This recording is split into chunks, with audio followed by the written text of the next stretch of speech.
Hello students, हम एक chapter पढ़ रहे थे इशू ऑफ शेयर और उसका एक टॉपिक पढ़ रहे थे issue of shares for consideration other than cash. Previous video number 17 में हमने पढ़ा था जब हम एसेट खरीदते हैं और लायबिलिटी टेक ओवर करते हैं और अमाउंट ड्यू का एंट्री, और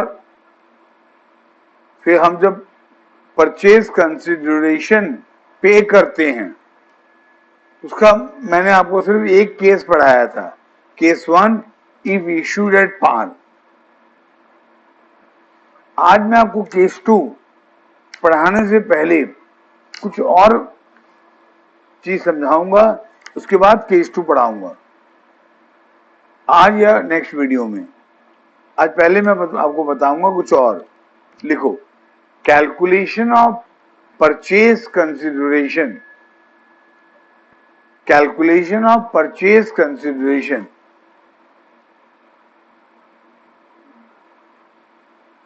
ये परचेज कंसिडरेशन क्या होता है आपको मालूम होगा, फिर भी एक बार थोड़ा सा बता दे रहा हूं अगर आपको डाउट है तो। परचेज कंसिडरेशन मतलब हम जो परचेज कर रहे हैं एसेट, तो उसके कंसिडरेशन में हम जो जितना अमाउंट पे करेंगे उसे कहते हैं purchase consideration.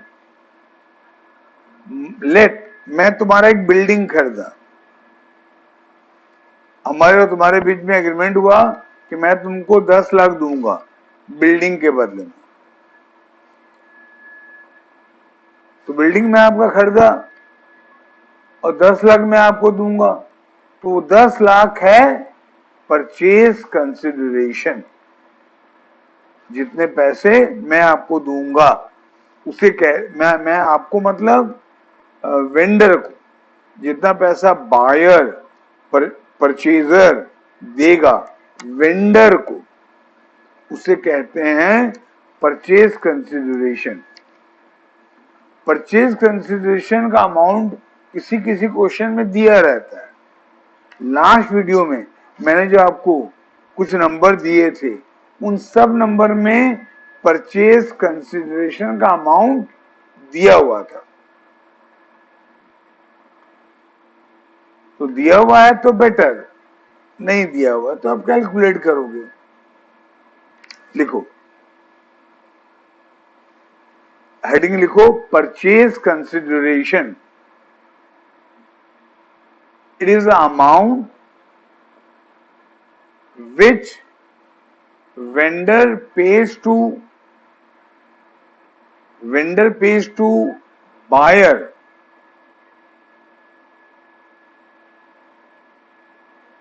it's the amount which the purchaser or buyer it's the amount which the purchaser or buyer pays to vendor।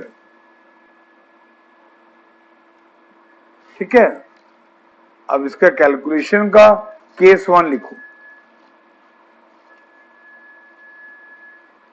If amount of purchase consideration is given,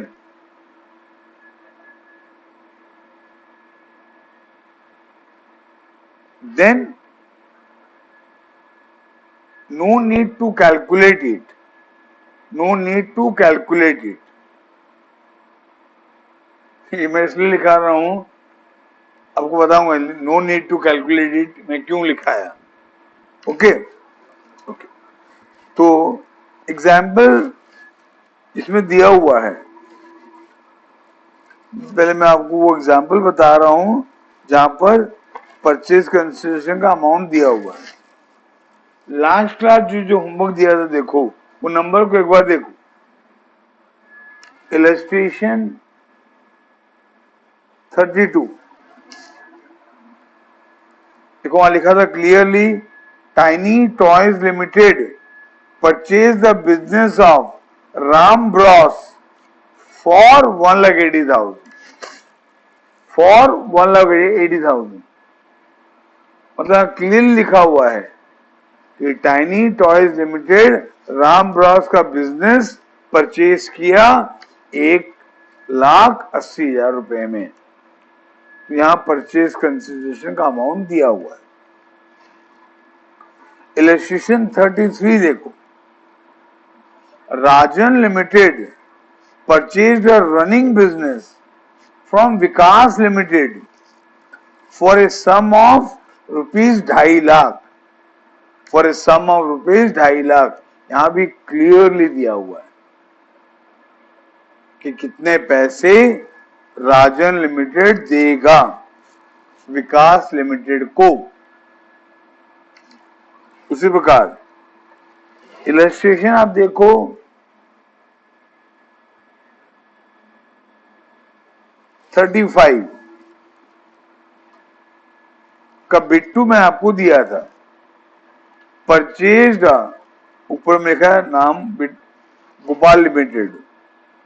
Gopal limited purchase किया running business किसका, Aman limited का, for a sum of 15 lakhs, for a sum of 15 lakhs। Correct. तो यहां पर भी clearly दिया हुआ है परचेज कंसिडरेशन का अमाउंट। और भी कुछ नंबर हैं, एक प्रॉब्लम भी मैंने आपको दिया था,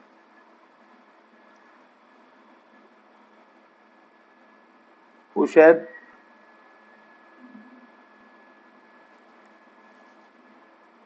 प्रॉब्लम देखो 30, प्रॉब्लम 30 देखो,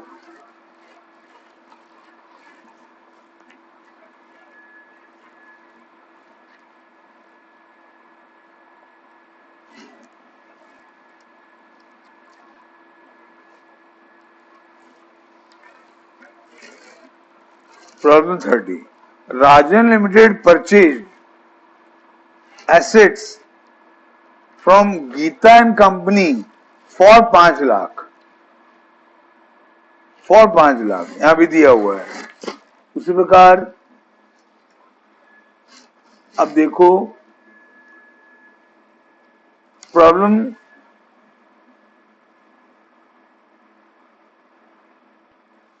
34, प्रॉब्लम 34,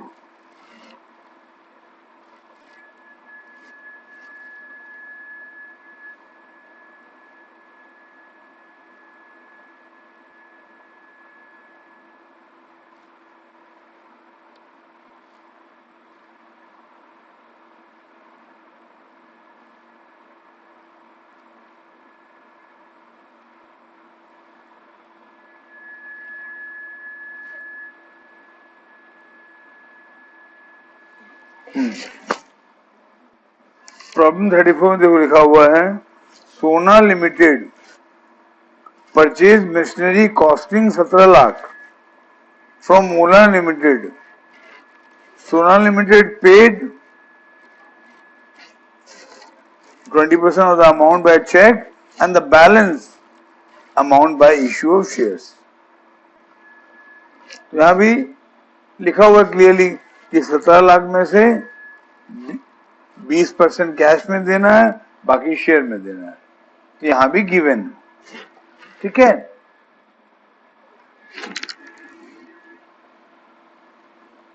प्रॉब्लम 36 देखो,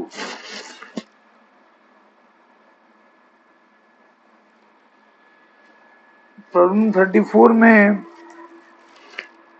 अब छोड़ दो एक बार, प्रॉब्लम 34 एक बार छोड़ दो, उसको मान लो नहीं दिया हुआ, क्लियरली नहीं लिखा है बोल के रहने देते हैं उसको।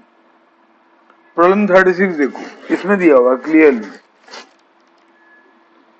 Sure limited purchase a running business from MS Raj brothers for a sum of 15 lakh, लिखा हुआ क्लियरली गिवन है।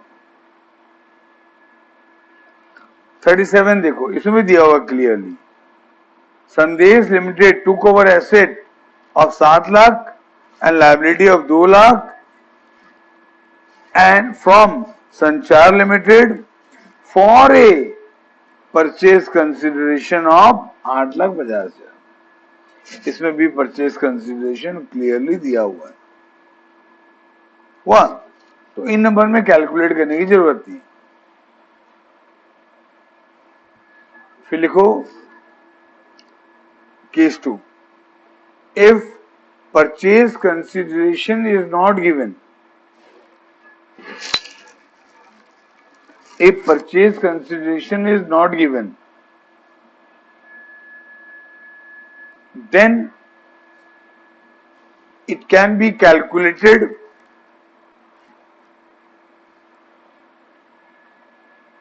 by applying any of the following two methods. Any of the following two methods.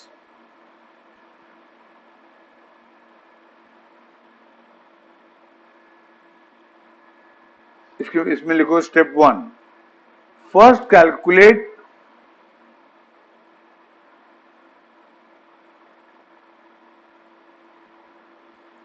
according to net payment method. First calculate according to net payment method. ये net payment method क्या होता है? मान लो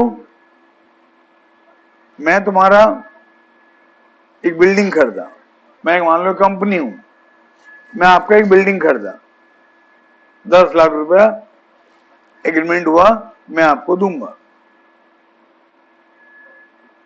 और मैं clearly बोल दिया कि मैं तुमको 7 लाख का शेयर दूंगा अपनी कंपनी का और 3 लाख का चेक दूंगा। तो अगर क्वेश्चन में लिखा हुआ है, वो 10 लाख के बारे में मेंशन नहीं है कि मैं 10 लाख आपको दूंगा बोल के मेंशन नहीं है, लेकिन ये लिखा हुआ है कि मैं आपको 7 लाख रुपया चेक में शेयर में दूंगा और 3 लाख रुपया चेक में दूंगा। तो इन दोनों को ऐड करके भी तो निकल जाएगा परचेज कंसिडरेशन। 7 लाख शेयर में दूंगा, 3 लाख कैश में चेक में दूंगा। अगर मैं बोल रहा हूं आपको, इसका मतलब मैं आपको 10 लाख ही दूंगा।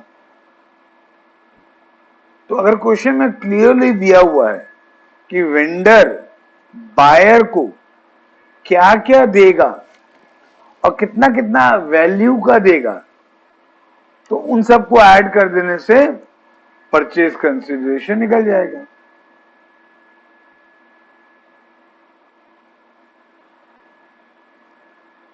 लिखो, in this method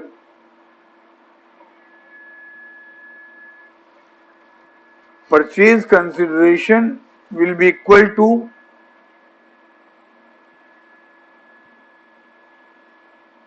in this method purchase consideration will be equal to value of shares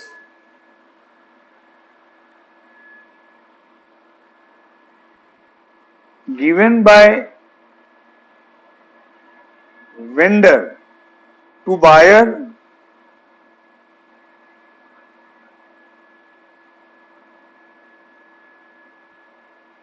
plus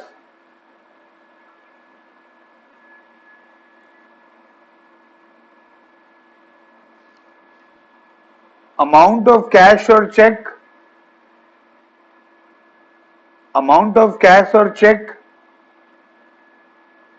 bracket में if any, amount of cash or check given by vendor to buyer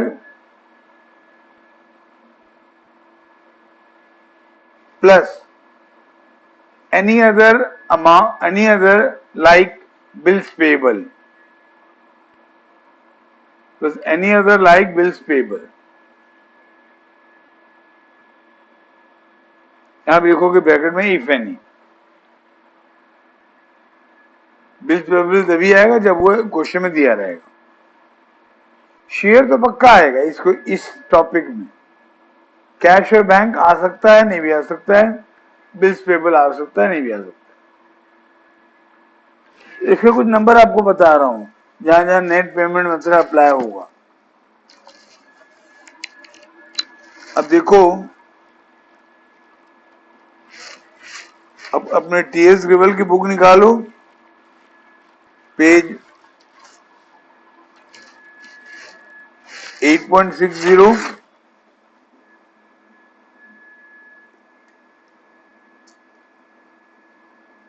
इसका प्रॉब्लम निकालो, पेज 115 प्रॉब्लम निकालो।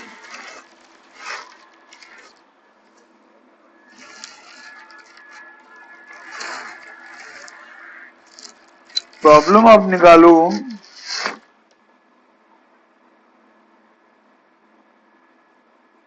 Twenty 8। इसमें देखो लिखा हुआ है, इसमें परचेजर का नाम नहीं दिया है, वेंडर का नाम दिया है, और वेंडर को 2000 इक्विटी शेयर दिया जा रहा है, 10 रुपए वाला। तो 2000 इंटू 10, 20,000 परचेज कंसिडरेशन होगा, और यहां नेट पेमेंट मेथड आया, क्योंकि वो क्या दिया, वेंडर वो दिया हुआ है, क्या दिया और कितना वैल्यू का दिया हुआ। 29 दे, 29 नंबर भी वैसे ही है। अमृत धारा limited issued 80,000 equity share of 100 each at a premium of 25%। यहां पर भी क्लियरली दिया हुआ है कि वेंडर क्या क्या दे रहा है, क्या दे रहा है इस क्वेश्चन में, 800 इक्विटी शेयर दे रहा है। एक शेयर फेस वैल्यू, एक शेयर का फेस वैल्यू 100 है, लेकिन वो इश्यू हो रहा है 25% प्रीमियम में, तो 100 का 25% निकालोगे तो 25 आएगा, तो मतलब इश्यू हो रहा है 125 में पर शेयर, तो 800 इंटू 125 आ जाएगा परचेज कंसिडरेशन का अमाउंट। उसी प्रकार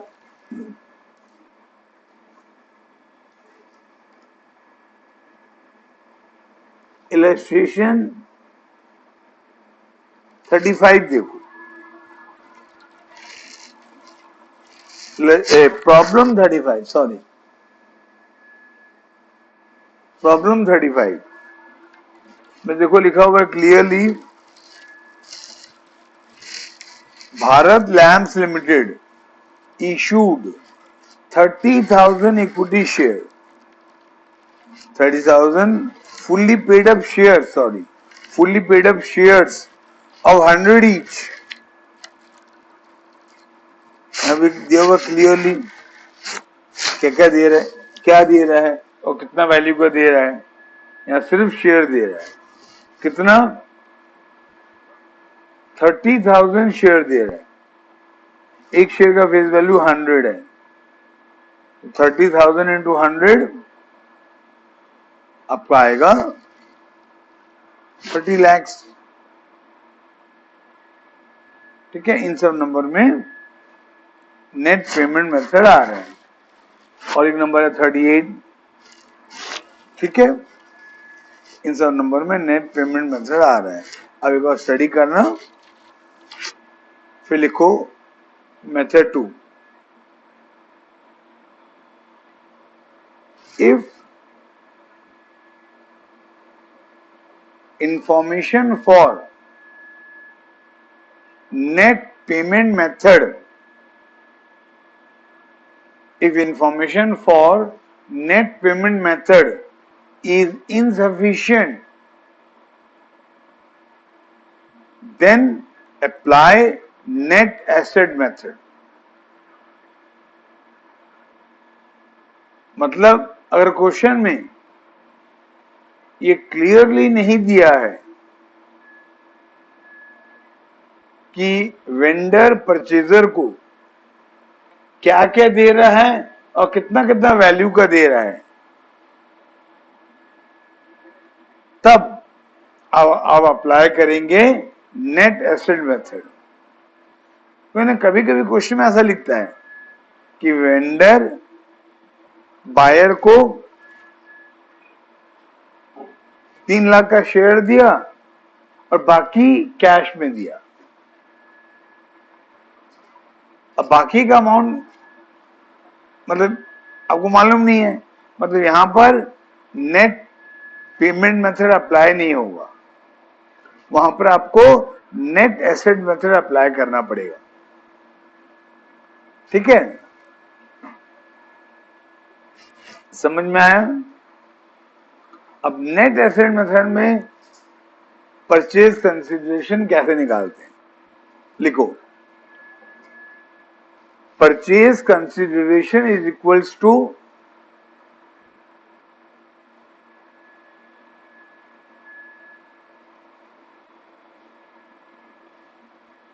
agreed value of assets taken over, agreed value of asset taken over minus agreed value of liabilities taken over। फिर से बोल रहा हूं, agreed value of asset taken over minus agreed value of liabilities taken over। तो vendor जो जो asset लिया वो सबको ऐड कर दोगे, जो टोटल सम आएगा उससे माइनस कर दोगे जितना लायबिलिटीज वो लिया, तो परचेज कंसिडरेशन का अमाउंट निकल जाएगा। ठीक है, तो उम्मीद करता हूं तुम समझ रहे होगे। फिर मैं आपको एक कुछ एग्जांपल आपके साथ डिस्कस करूंगा। आप प्रॉब्लम 31 देखो, प्रॉब्लम 31।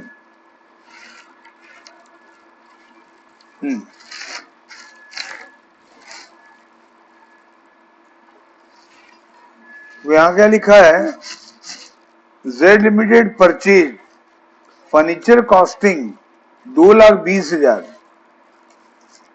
From CD limited.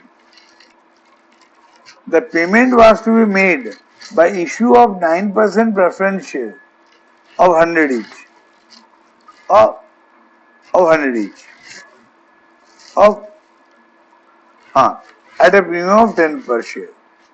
तो यहां पर क्या देगा वो तो लिखा है, क्या देगा, प्रेफरेंस शेयर, बट कितना प्रेफरेंस शेयर देगा लिखा नहीं है। तो यहां पर नेट पेमेंट मेथड अप्लाई नहीं हो पाएगा,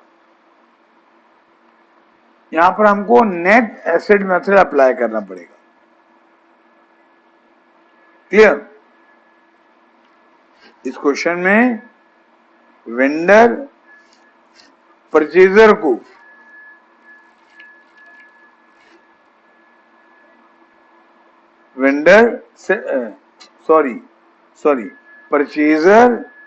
परचेजर वेंडर को, बायर वेंडर को शेयर दे रहा है, लिखा हुआ क्लियरली, वो भी प्रेफरेंस शेयर, एक शेयर का फेस वैल्यू भी दिया है, प्रीमियम भी दिया है, बट कितना शेयर देगा वेंडर वो तो दिया नहीं है। तो यहां पर नेट पेमेंट मेथड अप्लाई नहीं होगा, तो यहां पर हमको नेट एसेट मेथड अप्लाई करना पड़ेगा। और वो एसेट लिया है सिर्फ एक, फर्नीचर, और लायबिलिटी भी है नहीं, तो फर्नीचर का जो अमाउंट है 2,20,000 वही है परचेज कंसिडरेशन का अमाउंट। फिर आप देखो प्रॉब्लम 32, यहां भी देखो लिखा हुआ है, प्रॉब्लम 32 है, good luck limited purchase the machinery costing 10 lakh from fair deal limited. The company paid the price by issue of equity share of 10 each at 25% premium. तो वेंडर परचेजिंग कंपनी को या परचेजर को क्या देगा, लिखा हुआ है, क्या देगा, इक्विटी शेयर। एक शेयर का फेस वैल्यू कितना है, 10, इशू हुआ कैसे, 25% प्रीमियम में। लेकिन कितना इक्विटी शेयर देगा लिखा है, नहीं लिखा है, तो यहां पर नेट पेमेंट मेथड अप्लाई नहीं होगा, यहां भी हमको नेट एसेट मेथड अप्लाई करना पड़ेगा। और यहां एक ही एसेट लिया है 10 लाख का मशीन, और कोई लायबिलिटी भी नहीं है, तो यही होगा परचेज कंसिडरेशन 10 लाख। क्लियर। उसके बाद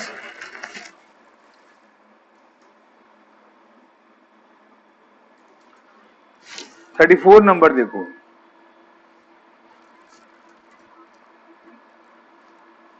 अब वही हाल है,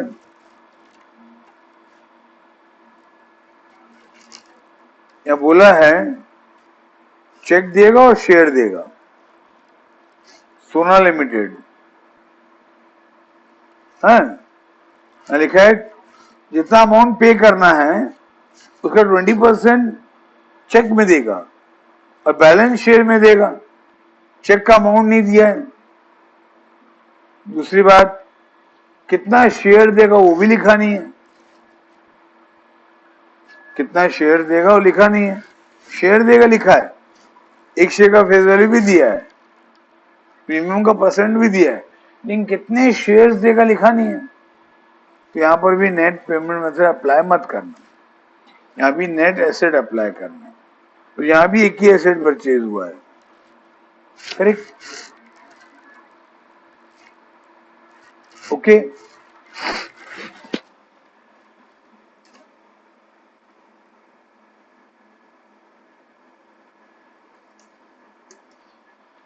ठीक है बच्चे लोगों, तो उम्मीद है आपको समझ में आ गया होगा। तो आज मैं जो नंबर आपको दे रहा हूं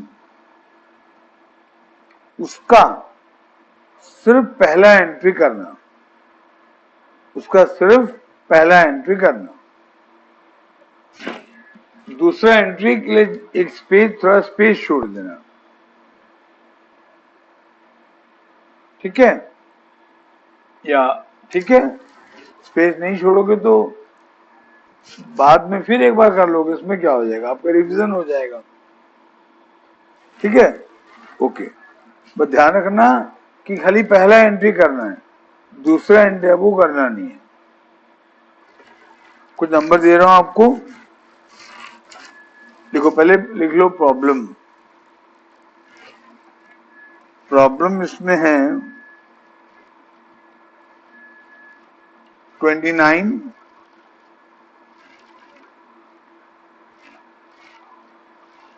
30,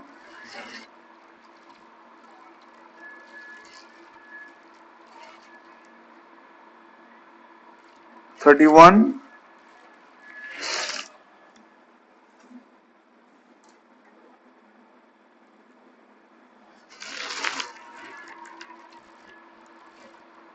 32,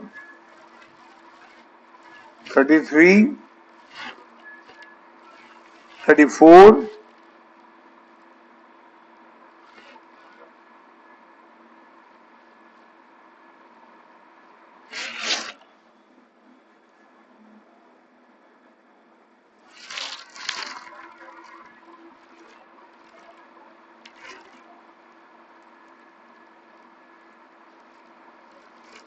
ठीक है।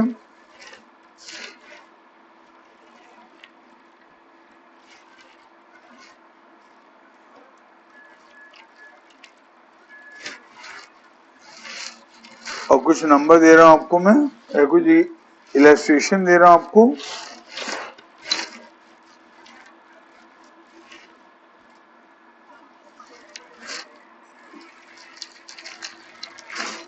इलस्ट्रेशन 35 का बिट 1, ओके,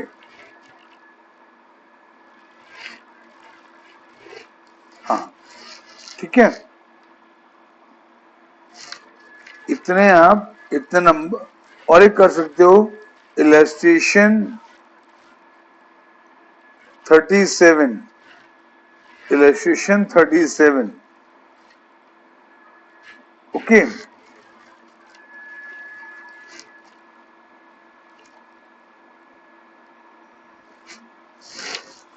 देखो सिर्फ आपको पहला एंट्री करना है, ठीक है बच्चे लोगों। फिर नेक्स्ट वीडियो में मैं आपको बताऊंगा इश्यू ऑफ शेयर्स अगर प्रीमियम में होगा इस सिचुएशन में तो कैसे होगा, ठीक है। आज के लिए इतने ही। अगर मेरा वीडियो आपको पसंद आ रहा है तो लाइक जरूर कीजिएगा, और अगर अच्छा लग रहा है तो मेरा चैनल भी सब्सक्राइब कीजिएगा। तो का फायदा ये होगा जब जब मेरा नया वीडियो अपलोड होगा आपको नोटिफिकेशन मिलते रहेगा। ओके बच्चे लोगों, चलो हैव अ नाइस डे।